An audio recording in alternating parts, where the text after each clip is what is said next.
as has been mentioned up here earlier, none of us get where we are by ourselves.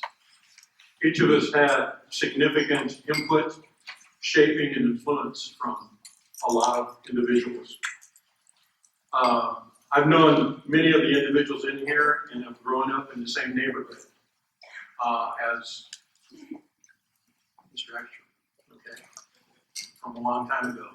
As a matter of fact, I heard somebody mention 1C.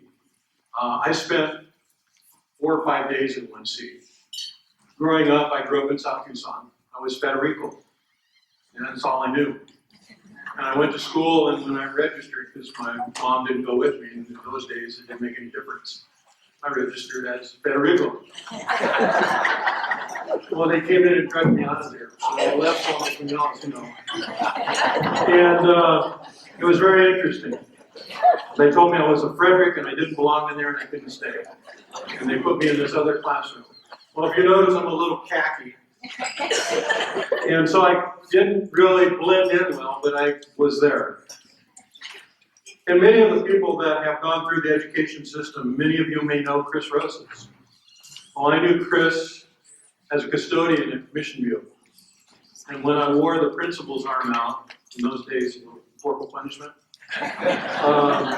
he and a 5th grade teacher by the name of Mr. Cardoni took over. But what I have to say is, if it hadn't been for Pueblo High School and a couple people at Wakefield, I wouldn't be here today. Absolutely. They refused to allow me to fail. You see, I was one of those youngsters that came to school with a profile that didn't fit the norm to be successful. I was adopted at birth by the Fredericks, thus Frederick.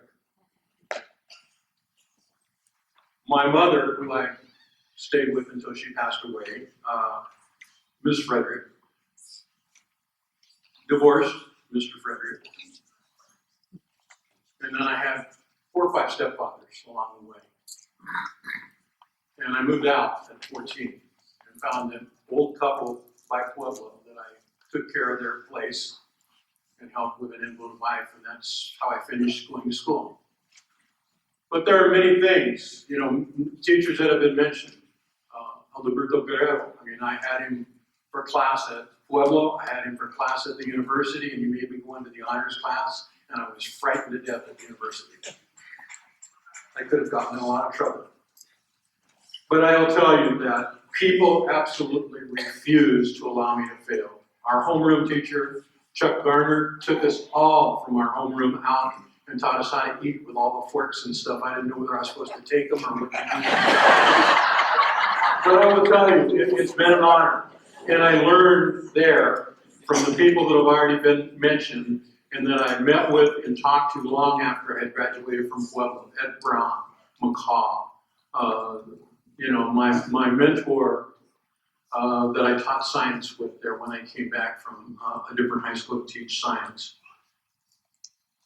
The reason I'm in this business is because of people, taking care of people, and looking at you, and never once looking in your eyes and telling you you can't, but telling you you can. All you have to do is make up your mind if this is what you want. Somebody mentioned Albert Brooks. He made a significant impact in my life. Because a lot of kids came through Pueblo that were very good athletically. And I happen to be one of them. But he said, you will also become academically oriented. And that made a big difference in my life. I got lost on the freeway and wound up in Ohio. A kid from the Southwest going into an urban center where the makeup of the school system was 87% African American. And who cared? They didn't care because as long as you're authentic, as long as you care, as long as you make a difference, and as long as children come first, you can be successful anywhere you go. But it has to be that way. And that's why Pueblo was so important. Because we came first. And the teachers took each one of us and brought the best of us out. Never looking at what your name was, what you looked like, but looking at what the potential was. And my quest has always been that that's what has to happen regardless of whether you're in Tucson, in Dayton, Ohio, in Warren, Ohio, in Pittsburgh, Pennsylvania, or in Mesa, Arizona. And we need to make sure that in every classroom, every day, every child is given the best quality opportunities to be successful. And I'm honored to be acknowledged. I want to thank the committee for including me in this great honor. I want to thank whoever nominated me for including me in this great honor. I also want to let you know that Pueblo High School has always been a model for me regardless of where I work, because it can and will and does make a difference for children. And that's what we're all about. So thank you very much. And to all of you that I've known from here to here to here, I want you to know that my heart is always here even though I've been gone. And you say you never really get away from home, and to ensure that I never did, I married my sweetheart, and my wife today will be 50 years this year. We went to school together at Pueblo High School, and she's here with me with my children and the rest of my extended family from Tucson, because we don't have any direct family down here now.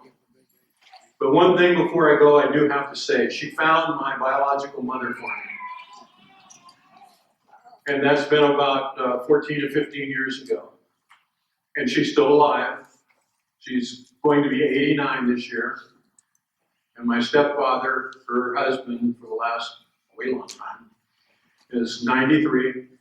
And I will go back and see them shortly. I maintain a lot of contact. But I would have to do this before I leave this podium. I would have to address myself as you know me as Dale Frederick. My mother is Ruth Hewing. My father was Nevins. My great-grandfather was Silas Hewing. My great-grandmother was Molly Hewing Pushkachubby. My great-great-grandmother was Polly Pushkachubby. My great-great-grandfather was Frank Hunt Tubby. And my great-grandfather on the other side, I'm still looking for his name. If that doesn't tell you what lineage I come from, it should. But my father was Sac and Fox. My mother is Choctaw.